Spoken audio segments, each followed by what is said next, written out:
طلع الموضوع أصعب بكتير من ما الواحد كان متخيّل. لمّا صار معي ما إجا ببالي أصلًا بداية الموضوع لمّا تعرّضت لهيدا الموضوع. ايه اول فيديو هتعمليه بعد ما نخلص اللقاء بتاعنا؟ هتتكلمي في ايه؟ بدي أعمل ملوخية. يعني أنت الفكرة هلأ دي جات لك منين في القعدة؟ لا.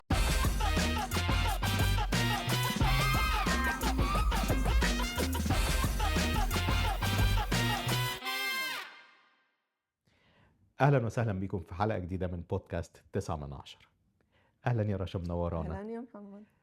رشا، سؤالنا الاولاني، عرفينا بنفسك زي ما تحبي الناس تعرفك.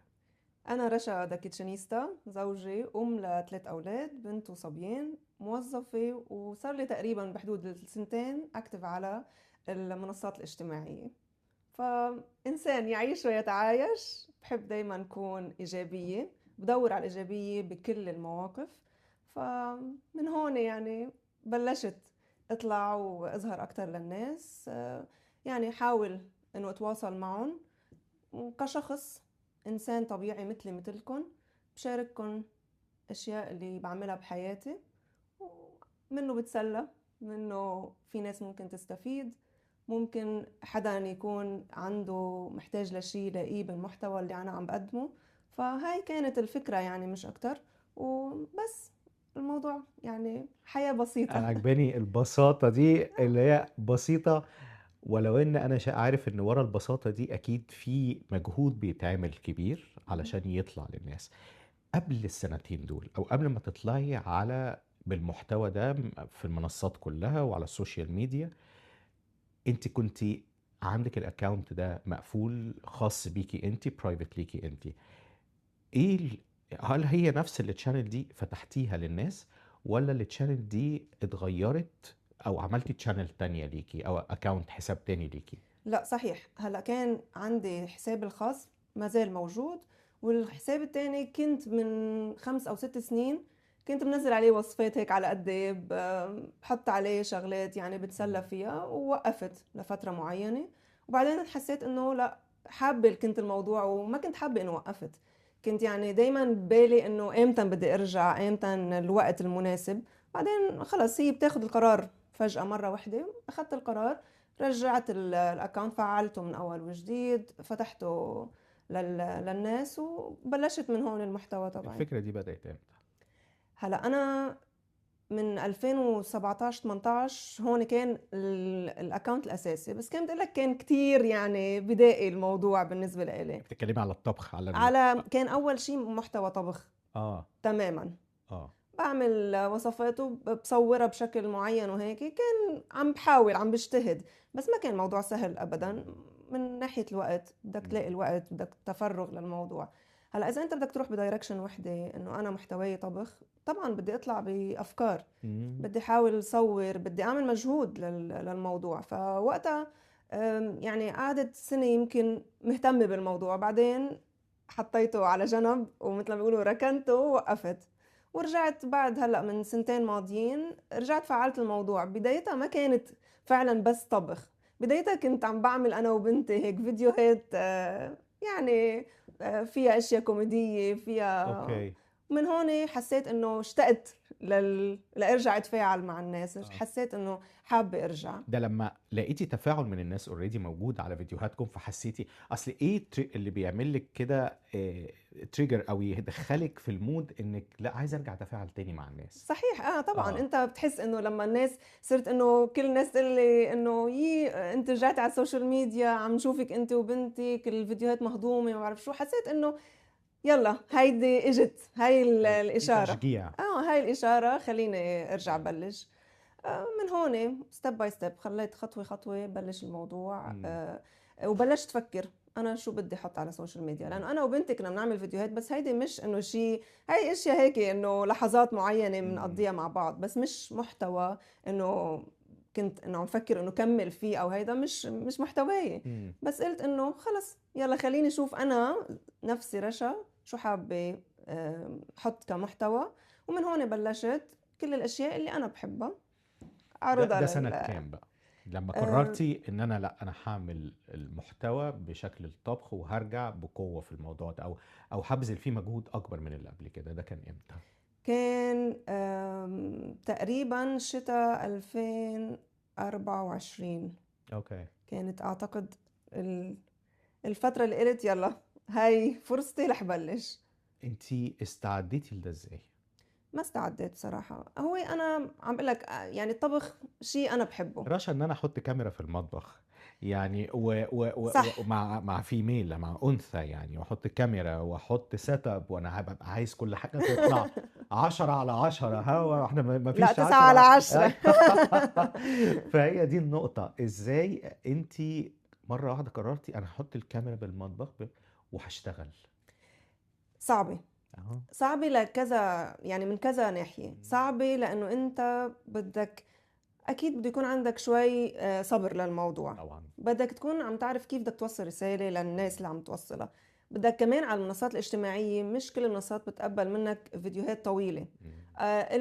كمان المستمع أوقات بده المختصر، خلصني. جيبوا لي من الآخر. فطبعا هاي ما اجت من أول يعني فيديو عملته أو هيك. لا، كنت عم بحاول شوف كيف بقدر أوصل لهذا الموضوع. بالأول كنت عم سرع فيديوهاتي، واللي بعدين اكتشفته إنه مش احسن شيء لانه ليه؟ الصوت بيسرع. ما بيلحقوش لا، عم يعرفوا انت سرع بتعملي ازاي؟ يمكن الصوت كمان او الحكي الحكي الكلام هو اللي عم بيسرع بالفيديو. اه.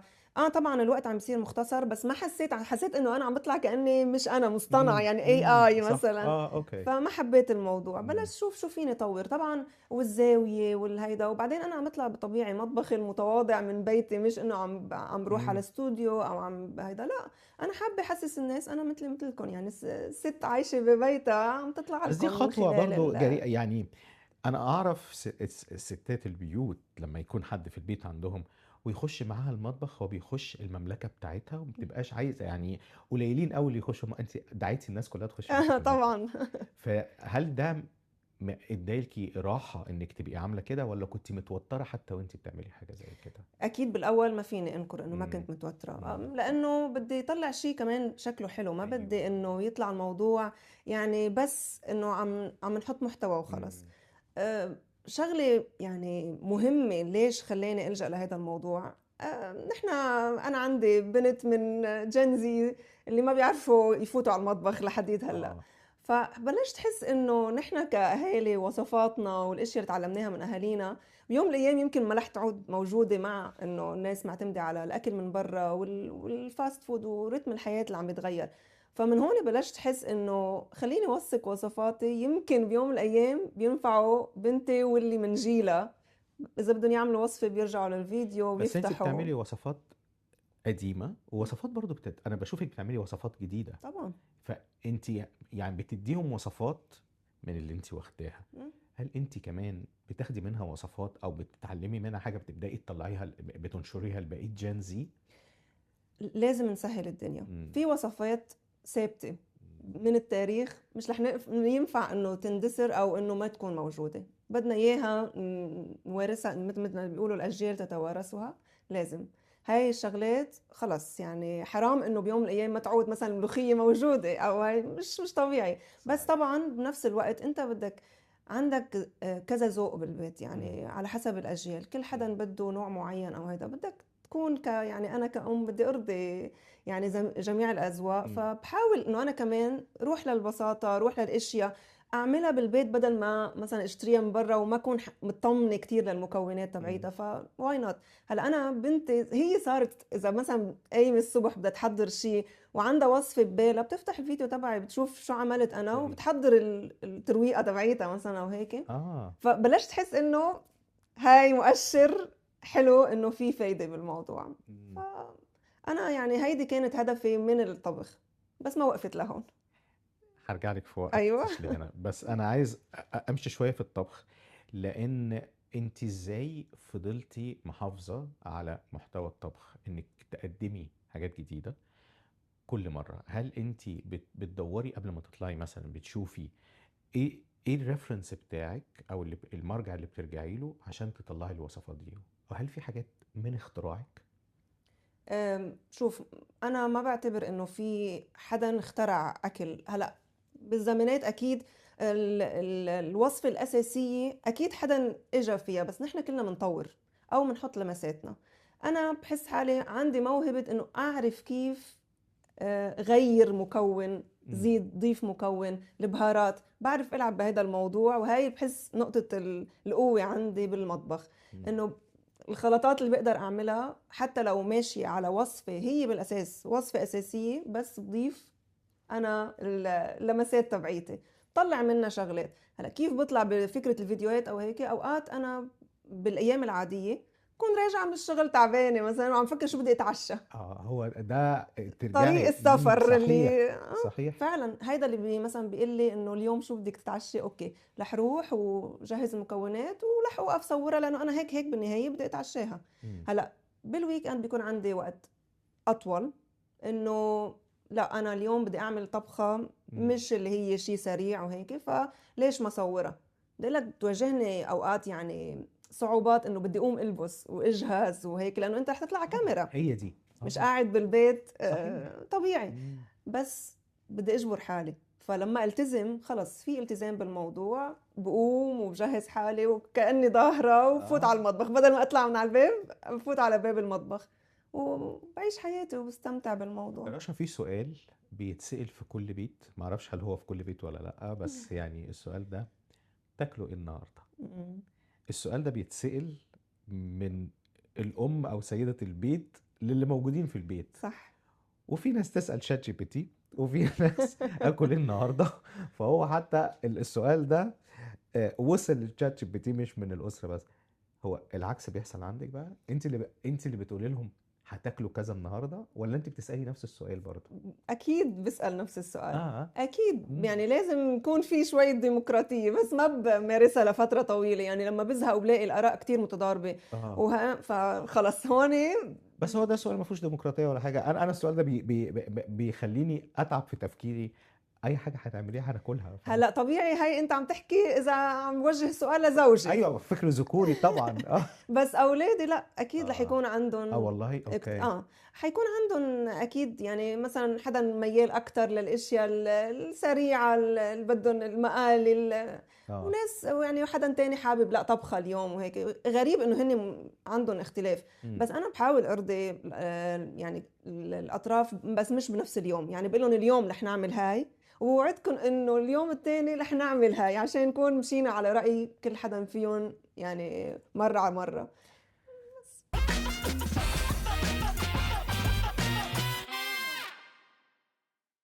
بصي، احنا انتي تحولتي او غيرتي او عملتي شويه كونتنت او محتوى مختلف شويه بعد كده عن الطبخ. مهم. عشان ادخل هنا انا بس في اسئله كنت عايز اسالها لك، هي جوه الطبخ وبره الطبخ في نفس الوقت.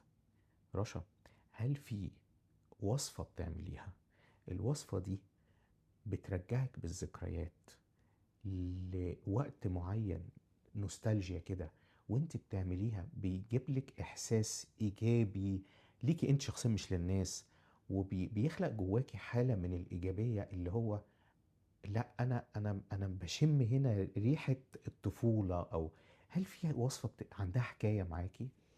شوف أكيد في وصفات كتير بتحسسنا بمواقف معينة أو مم. بتذكرنا بمواقف معينة.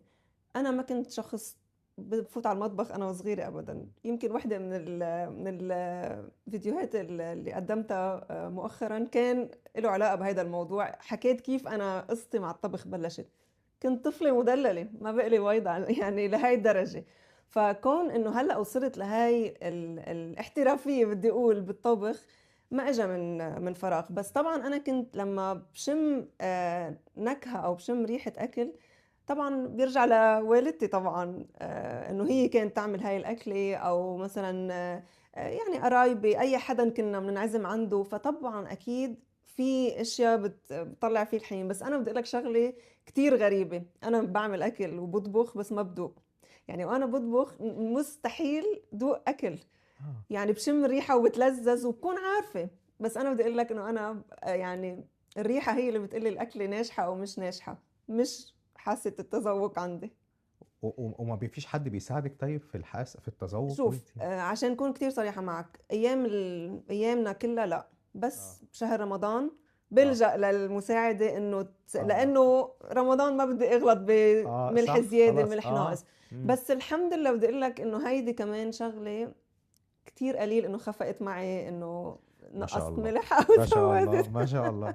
بس عم بقول لك الريحة بتفرق، يمكن ريحة الأكل بتقلي هيدا هاي مزبوط. في حد من المتابعين ليكي بعت لك كومنت او رسالة او كده بيقول لك انتي ساعدتيني اني اعمل مثلا وصفة او حاجة اتحولت لحاجة ايجابية او ساعدتيني بشيء معين من غير ما تحسي او تعرفي.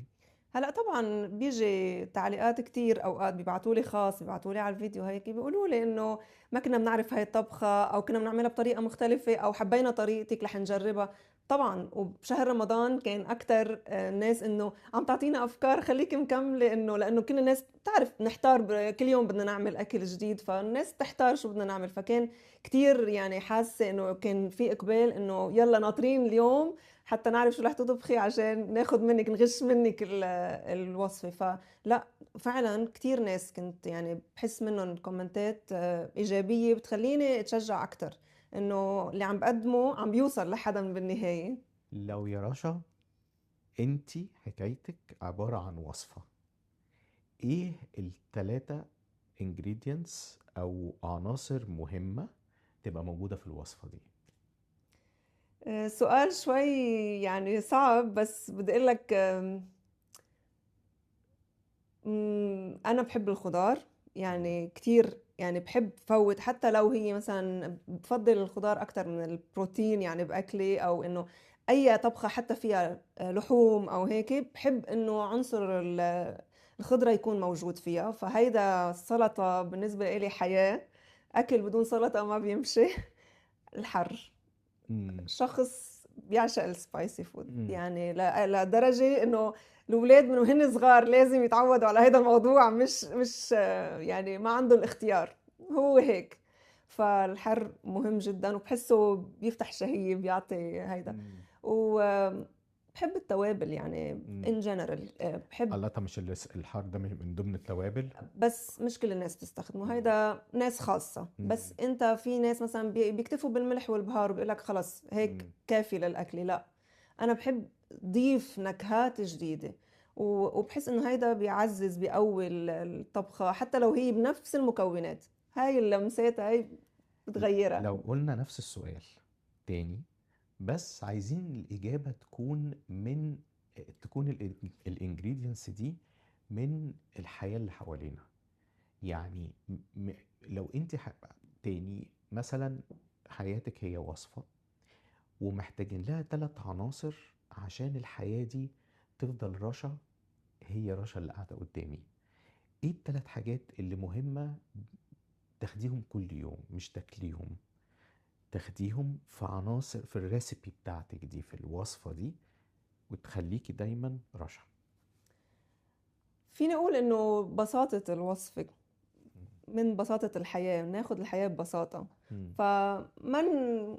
يعني مش لازم ندور على الاشياء مش لازم عشان شغلة تكون طيبة او حلوة او الحياة تكون حلوة بالهيدا انه تكون معقدة. مم. البساطة، الأصالة، نضلنا ندور على الأصل يعني، وما ننسى انه نحن إلنا يعني إلنا عاداتنا وإلنا تقاليدنا وإلنا معتقداتنا. فهاي الشغلات حتى بالطبخ بتعكس يعني نحن يعني مثل ما بيقولوا في الفكر الغربي والفكر الشرقي. نحن في عنا مطبخنا الشرقي اللي هو غني باشياء كتير. فهاي الشغلات نحن يعني مثل ما بيقولوا واحد بده يتمسك باصوله بالحياة او بالطبخ. حتى لو نمزج من الاثنين مش غلط، بس في اصل بنضلنا ندور عليه. فانا يعني هاي شغلات بحسها مهمة كتير حياتيا او هيدا، وانه الواحد يكون حقيقي. هاي مهمة جدا جدا جدا. وهل ده اللي خلاكي بعد كده تعملي تغيير في المحتوى اللي انت بتقدميه شوية؟ طبعا اكيد، لانه انا يعني من البدايه بلشت فعلا طبخ مثل ما قلت لك بفكرتي انه انا بدي وثق وصفات هيك. بس بعدين فكرت انه انا رشا ذا كيتشنيستا، يعني انا رشا كمان. فجزء مني بحب انه بكون عم بتشارك مع الناس بشغلات، مش عم بخترع لها محتوى عشان اعملها. لا، هي في موجوده. انا شخص بحب الفاشن، مشان هيك انا سميته ذا كيتشنيستا، اذا بتنتبه هو كيتشن مع الفاشينيستا. ايوه مع فاشينيستا ممزوجين مع بعض. انا شخص ملون لاقصى الدرجات، كتير بحب الفاشن، بحب اللبس، بحب نسق الالوان. فما فيني بس انه احصر حالي بالمحتوى تبع الطبخ بس، وانا عندي شغلات تانية بحب اقدمها للناس. مم. يعني اي انجوي، بحب، انا بستمتع انه الناس تعرف ولانه بحياتي العادية بسمع من الناس اطراء او شيء بيقولوا لي انه لبسك حلو او الوانك حلوه، فشو المانع انه اطلع من خلال الشاشه وساعد ناس بانه يعرفوا كيف ينسقوا مثلا لبسهم. ودخلتي من كده لقيتك بتتكلمي بشكل عميق قوي عن الأمومة. مهم. فأنا النهاردة يعني وأنا حتى بحضر إن احنا نقعد مع بعض، لقيت في محتويات كتيرة عندك. وهو ده هو ده الطبيعي لينا، ان احنا مش بنظهر بشكل واحد بس. احنا بناكل وبنشرب وبنربي وبنتربى وبنعامل وبنتعامل طبعا. وكده. بس برضو انك تطلعي تحكي في نقط كبيرة زي كده، اعتقد هيبقى برضو عليها لغط كبير من الناس. ممكن يقولك اللي انت بتقوليه ده صح، ممكن يقولك ده غلط. انت ليه سبتي الطبخ مثلا واتجهتي لحاجات تانية؟ يمكن انت مش دارسة الموضوع ده، رغم ان دي الأمومة دي حاجة لا تدرس، دي حاجة بتتعاش. ايه اللي خلاكي برضو تتكلمي في الأمومة هنا؟ انا بحكي من صدق مشاعر. مم. انا بحكي من انا شو بعمل، انا ما بفرض على حدا. مم. اذا قلت رأي انه ياخد فيه، انا بحكي مم. رأيي، مم. إلك إنك تقبله أو لا. مم. وممكن نختلف عليه، وممكن نتناقش وتقنعني برأي تاني مش مم. غلط. بس أنا عم بقول هاي أنا تعرضت لهيدا الموقف وتصرفت هيك بهيدا الموقف. مم. أنا عم بحكي لكم رشا شو عملت. والله الموضوع عجب أو ما عجب، مش هيدي الفكرة تبعيتي أنا، بس الفكرة عم بتشارك إنه أنا تصرفت بهاي الطريقة، هاي طريقتي بتربية أولادي، هاي طريقتي بالتعامل بالموقف الفلاني. فأنا فعلا عم بكون حقيقية مع الناس. بس لأنه أوقات بحس أنا شخصيا لما بلجأ لفيديوهات أو بسمع فيديوهات أو هيك، بيوصلني الفيديو بمشاعر وبصدق أكتر لما يكون عن تجربة حقيقية، لما يكون صحيح. حدا عم بيحكي تجربته أو هو شخصيا بالحياة شو عم بيعمل. انا كتير بحب هاي وبحب اتحاور بهاي الامور، مش لانه الاخصائيين ما بيوجهونا صح، بالعكس، بس انا عارفه لو حروح لحدا مختص رح يوجهني كما الكتاب يقول. لا، انا بحب اسمع تجارب حياتيه اكثر، ومشان هيك انا بحب نفس الشيء شارك تجارب حياتيه. لما يبقى في فيلم نازل وبنبقى عايزين نشوفه وكده، لما يكتبوا عليه ان هو based on true story او مبني على قصة واقعية وحقيقية، احنا بنبقى واحنا بنتفرج عليه عندنا اكتر مصداقية، مصدقين الفيلم اكتر لانه حصل صح. بجد. لكن انت هنا بتسيبي نفسك لحكم الناس عليكي، وهو دي مشكلة كبيرة جدا ان الناس بتحكم على بعض. وكل ما من الناس بتظهر على السوشيال ميديا او على المواقع والمنصات وبيظهروا للناس، بيبقى هم قماشة سهلة ومفتوحة، كتاب مفتوح للناس، ان من حق اي حد ان هو يحكم عليكي. وان حد يحكم عليكي كأم من ناس ما تعرفكيش غير بتشوفك في شاشة مستطيلة، بيشوفوكي لمدة دقيقتين وخلاص ويحكموا عليكي بطريقتين. مرة أحكم عليها جوايا وما اتكلمش وخلاص، ومرة أحكم عليكي في تعليق ممكن يفضل معاكي على طول. انت بتعملي ايه في الكلام ده؟ لا، انا دايما بطلع على الجانب الايجابي من الموضوع، ما باخد اي شيء سلبي. بعرف انه في راي والراي الاخر، اه. بعرف مؤمنه ومقتنعه فيه تماما. ما انا اوقات يعني مثل ما انا بتفرج على فيديو، انا شخصيا ما بحب انه اقول اي يعني تعليق سلبي لاي حدا ايا مم. كان.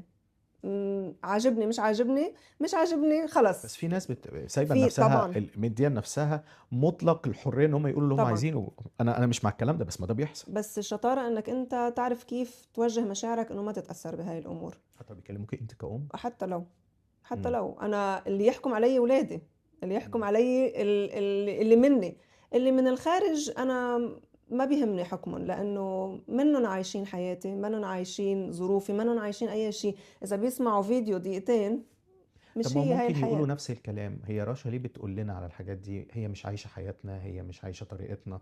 ممكن يبقى احنا لينا ظروفنا وهي ليها ظروفها، فاحنا نسمع منها ليه؟ قصة عم تسمعوها مم. فادت، يعني بيكون كتير منيح. ما فادت، مهم إنه ما تضر. أنا بالنسبة إلي إنه ما بحس إنه أي محتوى عم طلعه فيه ضرر، بنتبه كتير منيح إنه يا يكون منه فايدة يا يكون الموضوع لا فايدة ولا خسارة. هل بيحصل ان يجيلك تعليق ممكن تبقي مش عايزة تردي عليه من كتر ما هو ضايقك، بس في نفس الوقت مش قادرة تنسيه؟ أم، بصراحة ما بفوت ولا تعليق من دون ما أرد عليه. يعني مش عارفة كيف بدي أقول، بس إنه شوف، في تعليقات لو هي كتير قاسية برد خاص. اه. برد خاص، بس برد برد قوي ويعني. وبلوك بعدها؟ لا، ما في بلوك. اه، لا لا، ليش بدي اوكي. اعمل بلوك؟ امم. عادي. اه. بس برد، لانه برد من وجهة نظري انا بصلح يمكن بحس انه الحكم اللي صدر او التعليق اللي اجى هيدا مفهوم غلط، او يمكن انفهم اللي انا عم بقوله غلط، فبحب وضحه بطريقة يعني صريحة وواضحة وبرد. امم. ولو تعليق تاني محطوط هو اصلا مش على يعني كومنت عادي على على الملأ، على برد. الملأ انك تردي فيديو تحت كمان. فيديو؟ عادي جدا. اولادك لما بيشوفوا حاجة زي كده بيتفاعلوا ازاي مع التعليقات دي؟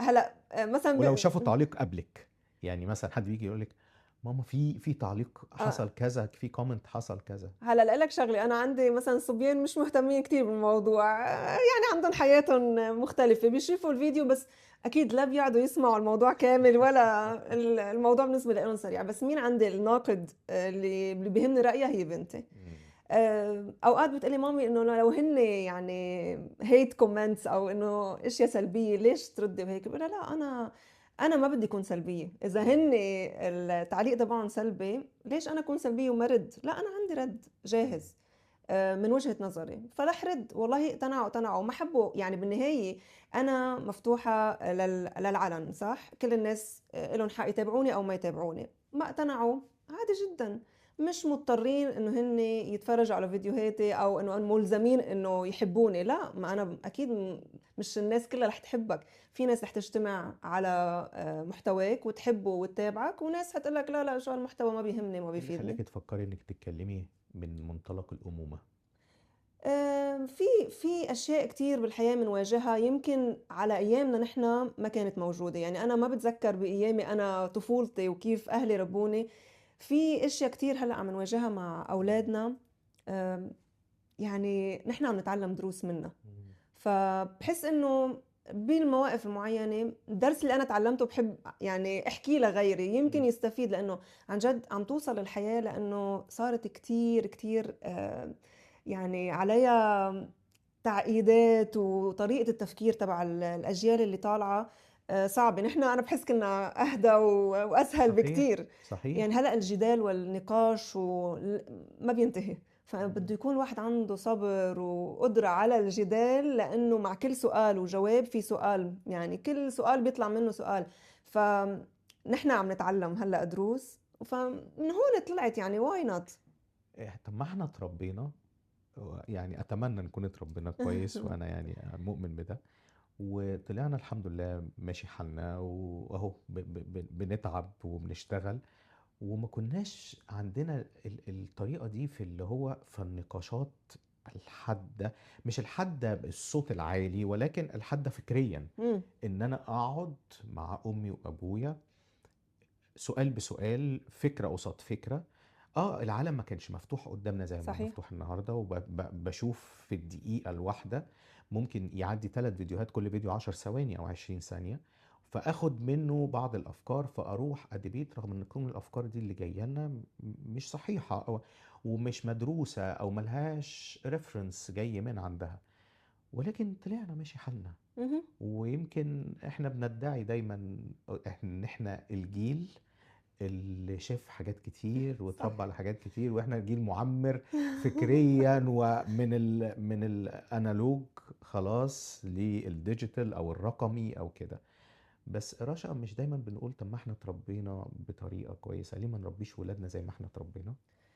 صح، معك حق مليون مية. بس انت قلتها وانت عم تشرح الموضوع، الانفتاح هلأ حاليا على اشياء كتير. اذا نحن ما كنا بظهر اولادنا او متابعين شو عم بيصير، المعتقدات اللي رح ياخدوها من الناس اللي حواليهم من المنصات الاجتماعية، من الفيديوهات اللي بيتفرجوا عليها. إذا نحن ما كنا الرقابة ممكن يتوجهوا توجيه غلط. مم. نعم نحن تربينا والحمد لله، يعني أنا بعتبر فعلا نحن تربيتنا كانت مثالية. بس الوضع هلأ اختلف. مم. لازم يكون في إلنا تدخل، بس للأسف المواضيع كتير، وإنت بدك تلحق على موضوع من هون موضوع من هون طول الوقت. فكل ما نحن عم نلحق على مواضيع حوالينا النقاشات بتزيد. بس أنا يعني بيهمني إنه أوصل لأولادي الفكرة الصح أو المعتقد الصح، أو نحن مبادئنا ما نغير مبادئنا، لأنه هن اللي بيشوفوه معظمه بيجي مثلا من الغرب أو من أفكار منفتحة مش أفكارنا نحن. لازم نصلح لهم إياها بالاقتناع، لازم يقتنعوا. هيدا الجيل محتاج قناعة. طب انتي عشان تتناقشي معاهم مش لازم تكوني بتشوفي مور لس نفس المحتوى اللي هم بيشوفوه، بحيث تبقي قادرة تبقي فاهمة هم جايين منين وتقدري تردي عليهم؟ يعني انا بشوف ان مش صح ان حد يجي لي من الاجيال اللي موجودة دلوقتي اللي هو جان زي مثلا وبعد كده الفا، ويجي دول يحكوا بمنطق وانا جيلهم من منطق من 40 سنة او 50 سنة بتكلم، فهيبقى في جاب في النص كبيرة قد كده، لا دي هتعرف توصل لده ولا ده هيعرف يوصل لده. فأنا عشان أوصل لابني اللي عنده 20 سنة لازم أنا أروح أتفرج على اللي بيشوفوه وابني عليه نظرية بالشكل الجديد مش بالشكل اللي أنا جاي منه، وابدأ أبني عليه. بس ده بقى صعب جدا، صح؟ أنت بتعمل كده؟ أنا بعمل. أنا يعني مثل ما نحن بنقول نحن جيلنا له منصات اجتماعية معينة اللي كنا بنكون موجودين عليها. أنا حاليا ما عندي حدود. يعني عندي استعداد كون على أي منصة، مش يعني صانعة محتوى، لا كمتفرجة. مم. أنا بلاحق وين ما هن موجودين كمان عشان نشوف شو الأفكار اللي عم توصل لهم، مم. وين التشالنجز اللي هن عم بيواجهوها. ودايما لغة الحوار لازم نكون ولادنا مفتوح لهم المجال انه يحاوروا، والا رح يصير هن كل شيء عم بيدور ببالهم ومش عم يجوا يحكوا معنا. فانك تفتح لهم المجال انه دايما لما يكون عندهم شيء مش واثقين منه، ضايعين بالتوجه، ضايعين بالفكرة، يلجأوا لنا ويجوا يحكوا معنا. اوقات كتير بنحط بموقف ما عندي اجابة، اوقات كتير ما بكون عارفة عن شو عم بيحكوا. صحيح. بس لانه هلا نحن عم نصور ممكن يتفرجوا، ما رح اقول لك شو شو الاسرار اللي باتباعها عشان ما يعرفوها هن كمان.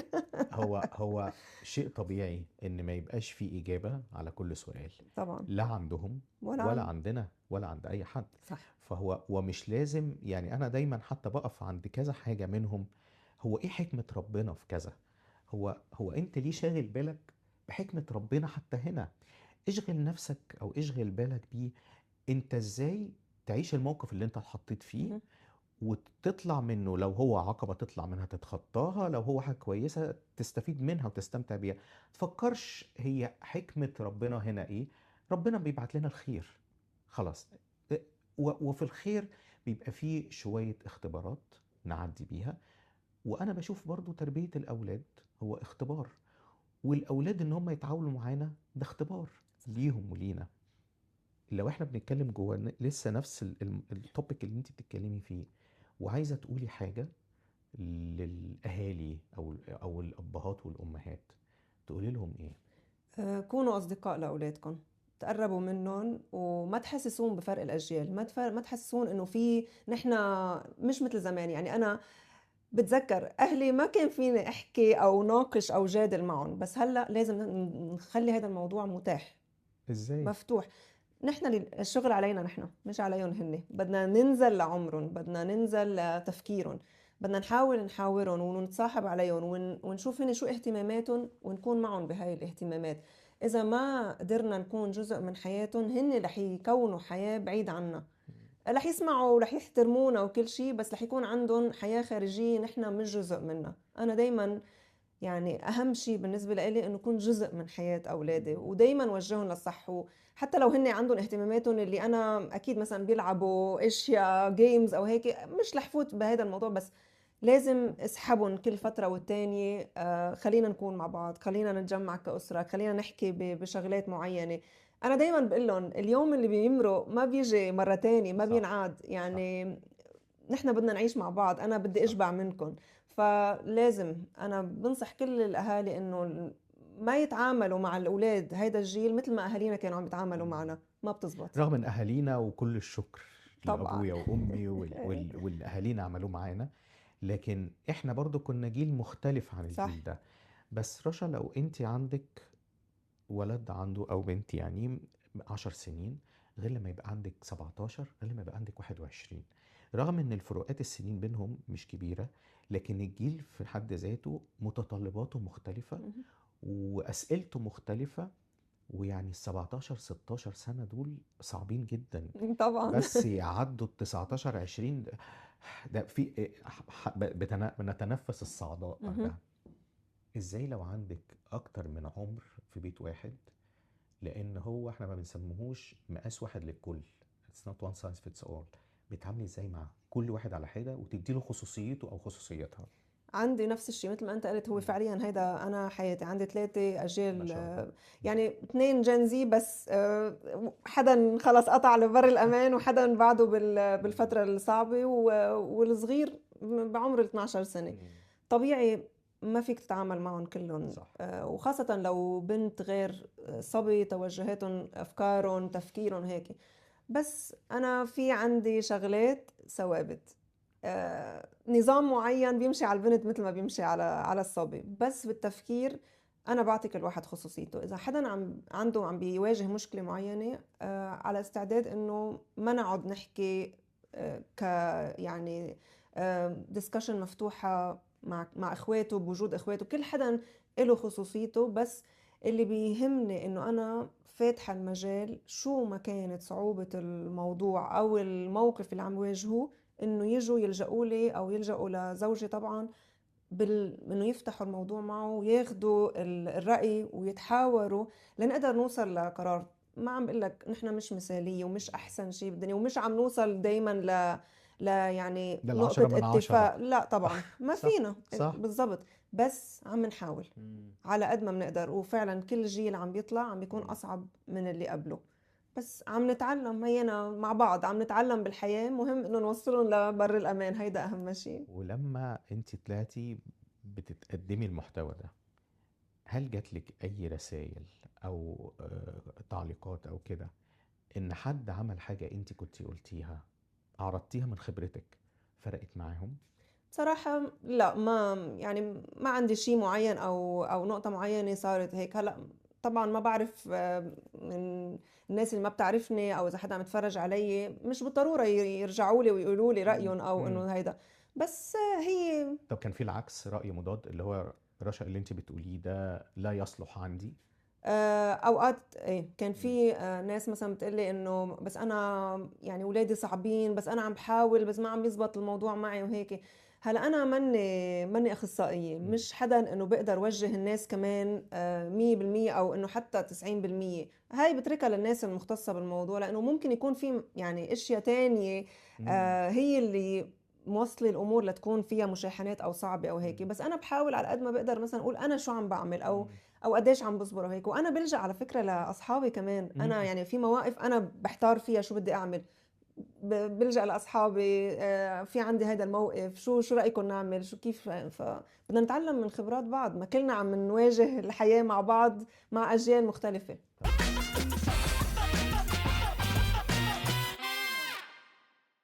طب انت حيرتينا، لانك الاول قلنا طبخ وريسيبي وكده، وبعدين قلنا بس انا رشا اللي بعمل الفاشن، وانا كنت من كيتشن وفاشن، فانا الاتنين واحد، وكيتشن كيتشنيستا. لكن ما زلت ام، والام لازم اقول لكم خبراتي كأم، يمكن لعل حد يستفيد. لحد هنا ماشي، انا قادر افهم. مرة واحدة احنا عندنا في قلق وتوتر وبانيك وانكزايتي، وازاي نتخطى الكلام ده؟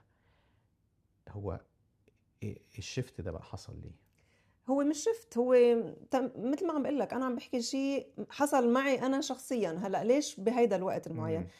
الحياة والظروف اللي كنا عم نمر فيها الفترة الماضية، يعني الحمد لله رب العالمين الدنيا تمام، بس كانت مسببة قلق، امم. مسببة توتر. الناس مش عارفين إحنا رايحين لوين، جايين من وين. هيدي الفترات اللي بيكون فيها هاي الأفكار المتضاربة كتير بتسبب إنه الناس تنعزل، يبلشوا يصير عندهم يعني تفكير زايد، قلق، توتر، خوف من بكرة، كل هيدي الأمور. وفعلا أنا وقتها تذكرت إنه أنا كنت بهيدا الموضوع، حصل معي فعليا، وحبيت إنه أحكي للناس أنا وقتها كيف صار معي، كيف بلش، وكيف قدرت اخلص من الموضوع، مع انه كان تجربة مش سهلة ايه هي ابدا. التجربة؟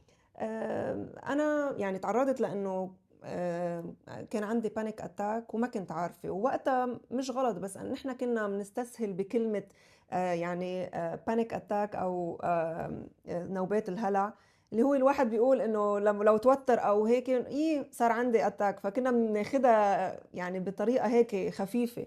طلع الموضوع اصعب بكتير من ما الواحد كان متخيل. لما صار معي ما اجى ببالي اصلا بداية الموضوع لما تعرضت لهيدا الموضوع انه هيدا بانيك اتاك. كنت كل بالي مفكر انه عندي يعني لا سمح الله شيء عضوي، يعني عم بعاني من مرض او شيء وهيدي اعراضه. وضليت ماشي وفكري بس عم بيقول لي روحي عند دكاترة شوفي شو بكي، وكل ما اروح عند دكتور ويقول لي ما فيك شيء، شك بقدرات الدكتور مش انه اتجه لشيء تاني، ضلني اقول لا انا اكيد في شيء، لكن هيدا شو، ما اكيد انا مريضة لهيك عم بيصير معي. لحد ما فهمت فهمتي ازاي؟ من دكتور هو اللي اي يعني وجهني. يعني رحتي للدكتور عشان هو اللي قال لك بانيك اتاك، لان انت الاول ما كانش عندك الوعي ان ده بانيك اتاك. لا و... ولما جيتي بعد كده عشان تبقي عارفاه، لازم حد هو اللي شرح لك الحالة دي. هلا بالاساس انا لانه صار معي بانيك اتاك قوي كتير بوقت معين، ورحت على الطوارئ، ومن الطوارئ حسب ما شخصوا حسيتي بقى ان حالتي. النفس فيه طبعا تعبانة وكده؟ اه طبعا اه. ضربات قلب سريعة جدا، اللي هو نفس ما عم يجي مثل ما مم. المفروض وهيك. وانا بهاي الفترة كنت بلشت انه اتأقلم مع الموضوع مم. واعرف كيف سيطر عليه، بس الموقف هيدا حتى السيطرة اللي انا بعرف اعملها ما زبطت معي. مم. فوصلت لحالة من اقصى ما يكون انه حس انه هيدي اقوى مرة صارت معي، مم. ووصلت على المستشفى ومن دون ما يعملوا لي تحاليل الدكتور شاف قال لك هيدا بانيك. بانيك اتاك. من مم. هون مع انه انا كنت قاريه وكنت بلشت افهم انه لانه ما عندي شيء عضوي فعلا هو البانيك اتاك، مم. بس قلت خلص يلا انا بعرف سيطر عليه فالامور بتمشي. ازاي نسيطر عليه؟ طبعا انت بتعرف شتت تفكيرك عن الموضوع، حاول تتنفس على الهادي. يعني هاي الامور كلها بتتعلمها من الانترنت، بس تقرا وهيك بتساعد، بس هي مم. مش علاج. مم. بقى انا ما كنت فاهمه انه في علاج، انا كنت فاكره انه خلص هاي امور رح تصير معي، وكل ما صارت لانه فهمت شيء كتير مهم انه البانيك اتاك ما بيموت.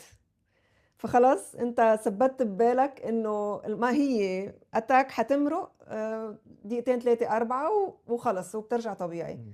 فصار هيدا يخليك عندك اطمئنان أكتر، انه وما ضروري تبالغ بالتنفس. مم. الرئة بتتنفس لوحدها صح. حتى لو ما لو انت عملت سكتي. مجهود.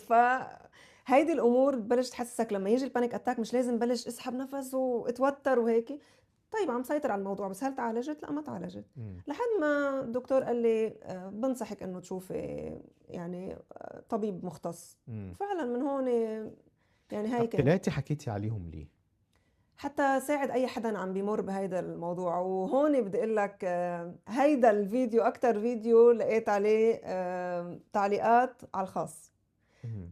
لانه نحن فكر المرض النفسي كتير صعب تقبله، او الناس مش مطلعة عليه وبيحسوا انه المريض النفسي يا اما مجنون فخلص لا بس انا اختلف معاكي، لان انا اعتقد ان النهارده بقى في وعي اكتر لفكرة المرض النفسي، وبقى الناس فاهمين او بيسمعوا عن كلمة panic attack anxiety اللي هو التوتر او القلق او كده، وبقوا يستخدموه، حتى يقول لك ايه ده شكله عنده بانيك اتاك. بقوا يستخدموه، حتى بيعملوا بيستخدموه ببساطة، والموضوع اكبر من طبعا البساطة دي. لكن عشان احنا كلنا بنمر بالحاجات دي، فانا اعتقد انت لما تعملي محتوى زي كده هبدأ اسمع للمحتوى ده، ويمكن لقيتي عليه التفاعل ده. بس لما عملتي التفاعل ده محدش جه قالك طب ما انت مش دارسه حاجه، يعني انت مش مختصه، انت عندك التجربه. بيتفاعلوا ازاي معاكي في حاجه زي كده؟ صراحة لا، ما بالعكس، كانت كل التعليقات أو التفاعل ناس عم بتحاول تعرف مني كيف أنا مريت بالتجربة، كيف تخلصت منها، مم. كيف فيني ساعدهم، لأنه هن فعلا عم بيعانوا، فعلا تعبانين من الموضوع. فحسيت إنه أنا لمست الناس بنقطة، والناس ما حابة تحكي أو ما بيحطوا التعليقات على العام، لأنه بعضهم متخوفين من فكرة إنه يحكوا إنه هن عندهم عم بيعانوا نفسيا من هذا الموضوع. أنا فعلا مش دارسة، مش مختصة، بس اطلعت كتير لأنه مريت بهاي التجربة، تثقفت مم. بكل بساطة. لما يعني صار عندي ثقافة لهيدا، أنا ما بوصف علاج ولا بقول لحدا أنت هيدا. أنا كل اللي كان توجهي إنه أقوله: الجأوا للمختصين في الوقت الصح، ما تنطروا، ما تستنوا على نفسكم لحد ما الموضوع يصير يتفاقم، لأنه كل ما طولنا كل ما العلاج رح يكون تأثيره أبطأ وأطول. لو انت بدأتي بالطبخ، وبعدين انا اعرف ان الانسان لما يبقى عنده هواية هو بيحبها بيهرب بيها من اي ضغوطات، صح. ايا كانت الهواية دي ايه. هو ده ما ساعدكيش الطبخ انك انت تهربي بيها من اي قلق او توتر، وانك تطلعي اي طاقة سلبية جواها فتتحول لطاقة ايجابية؟ أنا اللي صار معي كان سبب إنه يمنعني أدخل على المطبخ. اوكي. دي حاجة تحبي تحكيها؟ لا، يعني اللي صار معي وصلني لمرحلة إنه ما عندي القدرة إنه فوت على المطبخ أو أعمل أكل، مم. لأنه دايما حاسة أعصابي مشدودة، دايما حاسة يعني كزة على أسناني مم. مثل ما بيقولوا من التوتر. الموضوع كان كتير تقيل وصعب، مم. فأنت لأنك حاسس بكل هاي الأحاسيس ما بقى عم بتفوت تستمتع بالمطبخ، فأنت عم تبعد، لأنه خلص أنت بس بدك تقعد بمكان ما تسمع حدا، ما تحكي مع حدا، ما تعمل شيء، ما تعمل مجهود، لأنك خايف إنه بأي وقت رح يصير يجي الأتاك مم. وتبلش هيدا. فحتى دخول المطبخ انعزلت عنه، فحسيت انه حياتي عم يصير عندي عزله تامه من كل شيء. حتى اني اقعد مع اصحابي اصدقائي مثل استمتع مثل ما هيدا ما عم بقدر كنت، مم. يعني حتى هاي كنت كتير تقيلة على قلبي. فحسيت يا اما رح انعزل تماما وصير ومش انا شخص اجتماعي جدا وبحب الناس وبحب المطبخ وبعمل اكل ولاصحابي وهيك. فحسيت لا، هون بدي وقفة، لانه هيك الموضوع رايح باتجاه مش مزبوط. ايه اللي انت، انا شايفك انك انت بتشاركي دلوقتي خبرات ولحظات وطبخات واذواق ملابس مع الناس كلها على السوشيال ميديا. ايه الحاجة اللي انت مهما حصل مش هتشاركيها مع الناس؟ في اكيد دايما في جزء خاص بحياة مم. الانسان انا بختار شو شارك. مم. مش لاني طلعت على السوشيال ميديا فحياتي حق مكتسب لاي حدا مم. يدخل حياتي الخاصة. أنا ما بشارك، أنا مثل ما أنت عم تقول بشارك شغلات مختصة خاصة برشا، بس ما بشارك تفاصيل حياة زوجية، حياة مع أولادي بتفاصيلها. بحكي تجارب بس ما بطلع يعني أشياء خاصة بس بأولادي. ده بيخلي الناس تطلع تقول شوف رشا سعيدة مبسوطة، حتى لو انت طلعتي تتكلمي على البانيك وبتعرف تتخطى المشاكل وي وي وي، وبيشوفوكي في صورة شوية بالنسبة لهم. يعني لو حد معجب باللي بتقدميه بص واو، والتاني يا اما الرافض ده بيبقى رافض كل شيء. طب ده مش بيوصل رسالة ليكي حتى مغلوطة انك لا، هو انا مش الكاملة دي، انا لسه 8 على 10 و7 على 10 وعايز اوصل لسه لل9 على 10؟ هل هم بتحسي بالطاقة دي من الناس وبتحاولي تستجيبي معاها وتردي عليها بشكل توضحي نفسك؟ أكيد أنا محتواي حابة إنه يكون دايما إيجابي، مم. بعرض جزء إيجابي. ما حدا بيعرف داخليات الناس شو مم. فيها، ومش بشرط إنه نحن نحكم على الناس من خلال فيديو دقيقتين من وراء بس الشاشة إنه حياته. الناس طبعا بتحكم. طبعا للأسف هيدا حكم غلط مم. خاطئ. ومش لازم عشان اثبت لكم العكس اطلع ابكي وفرجيكم مقاسي وهيك، لا. بس انتوا لازم تعرفوا سواء أشخاص عامة، ممثلين، مطربين، كل حدا إنسان طبيعي عنده الحلو وعنده الصعوبات أو الضغوطات بحياته هيك. هو بيختار يشارك معكم لحظات لطيفة يهون عليكم يخفف عنكم. هو بيكون حاسس إنه أنا هلأ المود تبعي منيح، أطلع أعطيكم شوية طاقة إيجابية، بس هاي ما تحكموا على الناس من ما هي خلالها. بقى الناس تشوف كده انك مودك لطيف النهارده ولذيذه وطلعت تتكلمي، فرشا على طول لذيذه، هي رشا ما عندهاش مشاكل. ورشا لما جالها مشاكل جالها بانيك اتاك وطلعت تقول انا اتخطيت البانيك اتاك. الله، دي رشا دي، هي رشا دي مش عايشه معانا على الارض ولا ايه؟ لا عايشة والله، انت ما بالعكس. بتخافيش من الحسد يا رشا؟ والله الحسد مذكور بالقرآن، ما يعني ما في حدا انه هيدا، بس انه نحن متكلين على الله والحمد لله رب العالمين. وهي الفكرة يعني حتى لو انا مش من خلال الشاشة، اللي بده يحسدك بده يحسدك حتى بحياتك العادية يعني، فنتكل على الله ونتحسن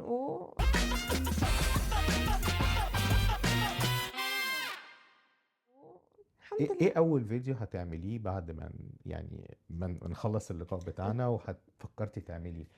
هتتكلمي في ايه؟ بدي اعمل ملوخية. يعني انت الفكرة هلا، دي جات لك منين في القعدة لا لا دي؟ هلا ما رح احرق فكرة الموضوع، بس بدي اعمل ملوخية، ولما تشوف الفيديو رح تعرف ليش قلت بدي اعمل ملوخية. ملوخية مختلفة عن او بدي اجمع ثقافتين مع بعض اه. لصالحهم على بعض. فهيدا صار له فترة الفيديو يعني حابة اعمله. اه. بس طبعا ملوخية ما فيني اعمله بعد الشغل، بدي اتفضى ويكون عندي الوقت، اه. فان شاء الله هيدا اللي ناوي اعمله اول فيديو. هو احنا طلعنا طلعة صعبة جدا مرة واحدة بنتكلم عن الملوخية. بس انا اخر واحد اتكلم على الطبخ، ها بس يعني هو انتوا بتشهقوا على الملوخية زي ما احنا بنشهق؟ لا اوكي. لا لا. يا قصدي. بس على فكرة بدي لك شغلة، أنا حبي للملوخية بلش مم. من الملوخية المصرية والشهقة، وبلشت أعمل ملوخية مصرية. أنا انت أصلا عمرك ما شفتي كنت. شهق حد بيشهق قدامك؟ آه آه اه. آه طبعا. طبعا اوكي. والدة زوجي. طبعا. وقتها كنت اجتني صدمة بالأول، بعدين فهمت الموضوع. اللي بيحصل انت بتصرخي قدام الملوخية ليه؟ بس والله يعني شوف اشياء بسيطة، بس لسه مقتنعين انه هيدا اللي بيطلع الطعم الطيب، او هيدا ليش لا. هتكملي على الطبخ ولا هتكملي على ال- الحالة كاملة زي اللي انت بتقدميها دلوقتي؟ طبعا حكمل على الحالة كاملة، لأنه مم. أنا رشا، مم. حفضل رشا بكل الاهتمامات اللي أنا بحبها، حفضل أطلع. بس الناس لو عايزة تتابعك عشان تتابع محتوى معين تتعلم منك حاجة فيه، مش بتحسي كده ان الناس هيبقوا مشتتين؟ ممكن. اه. ممكن. بس لو هن عم يدوروا على محتوى طبخ حيدوروا على فيديوهاتي للطبخ. إذا عم بيتابعوني أنا كشخص وحابين يعني كأنه إلهم صديق من خلال الشاشة، أنا موجودة.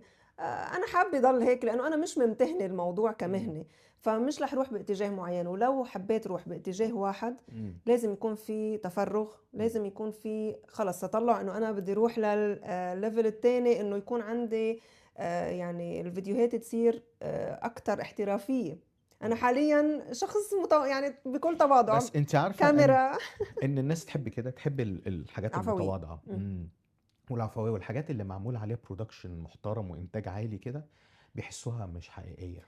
بس الا لو انت ممتهن، يعني مثلا انا طبخ، اه. لازم خلص اتجه انه يبلشوا يصير اه. عندي فيديوز بطريقة معينة بالمكونات كيف تنزل كل هاي مظبوط. الشغلات. اه. لكن لو انا عم بوصلهم بطريقة سلسة مثلكم، يعني اذا انت وقفتي هلا مقابل الشاشة بالمطبخ وعم طبقي اللي انا عم طبقه، رح نطلع بنفس النتيجة انا وانت، امم. لانه مش شيء مش موجود بكل بيت او هيك. لا انا من مطبخي، يعني اللي موجود عندي موجود امم. بالبيوت التانية، مش استوديو فيه اشياء يعني بروفيشنال وشغلات هيك. لو البيت في حد فيه متعصب، في مشروب كده بتخشي تعمليه عشان يهدي الأعصاب وفعلا بيجيب نتيجة؟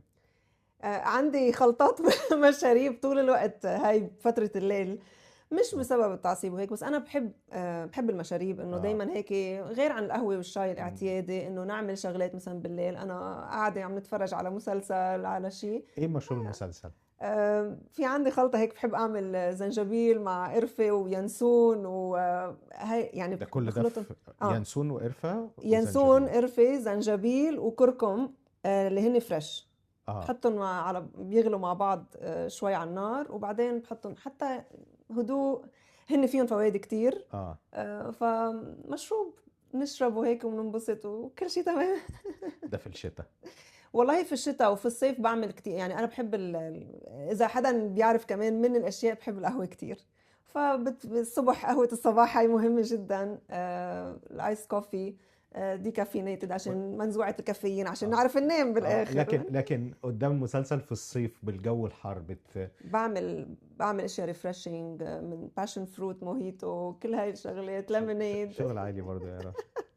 رشا، لو انت عندك ألبوم صور، في صورة كل ما بتبقى نفسيتك تعبانة تحبي ترجعي تفتحي الصورة دي تشوفيها، أنا قصدي صورة مطبوعة مش موجودة على التليفون، مهم. عندك فعلا صورة عندي. كده؟ تحبي تقول لنا ايه الصورة دي فيها ايه؟ هي يمكن أكتر إنه والدي موجود فيها للصورة، يعني الله يرحمه، فذكريات الطفولة. مم. كان عندي صورة كتير عزيزة على قلبي، عيد ميلادي بظروف خاصة بالملجأ مم. أيام الحرب. مم. كان عيد ميلاد يمكن بينحكى فيه إنه في عيد حرب. ميلاد اه في الملجأ. اه. كنت صغيرة وانعمل لي عيد ميلاد أسطوري.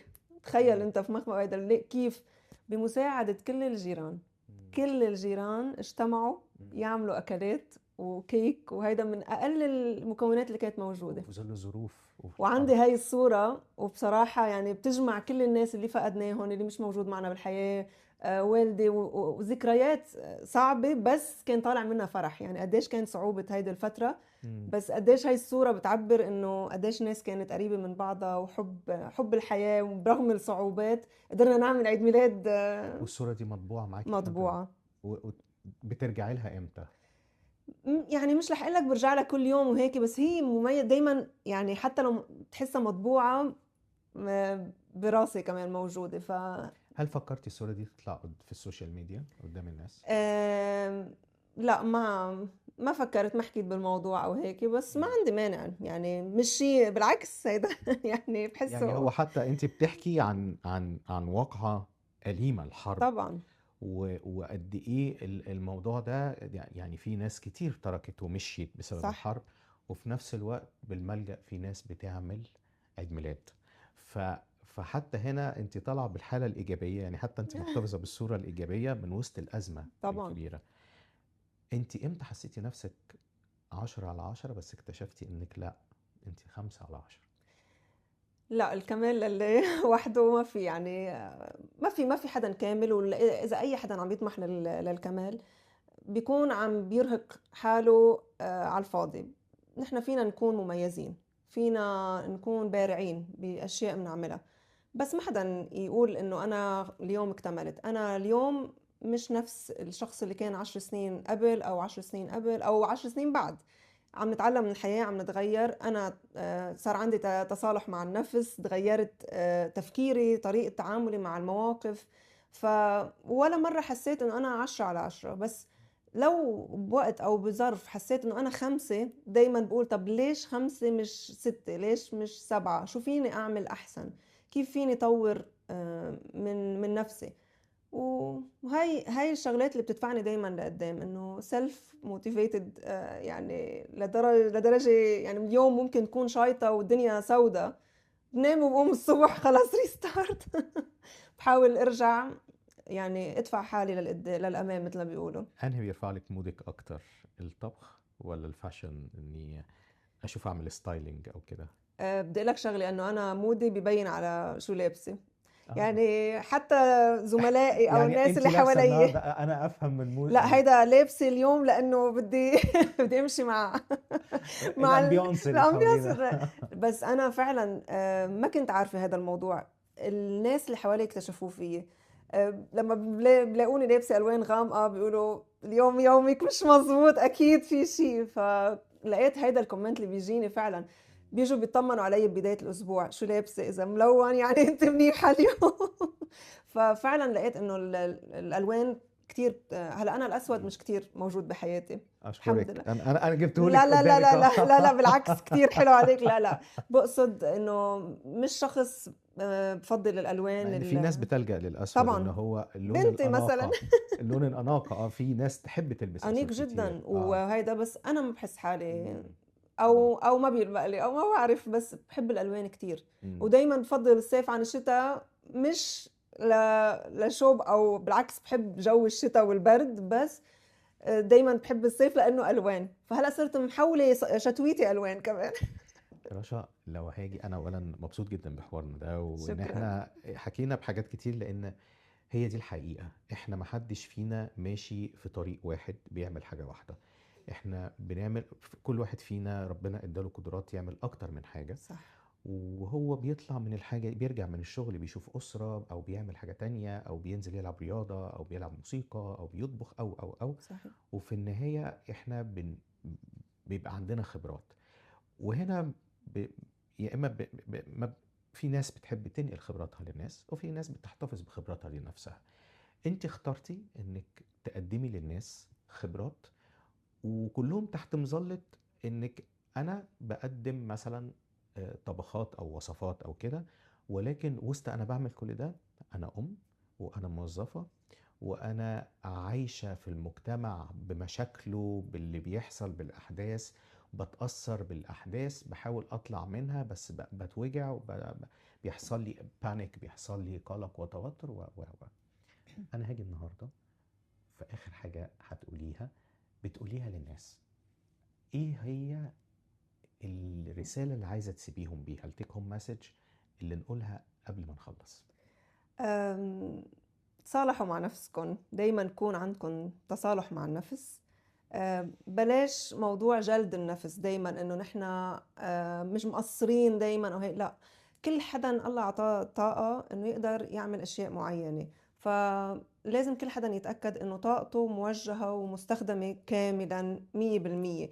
اذا حاسين انه نحن مقصرين بناحية معينة او مع اشخاص معينة، نحكي معهم، نتشاور، نشوف وين جهة التقصير، سواء بالشغل، سواء بالبيت، سواء مع الأصحاب.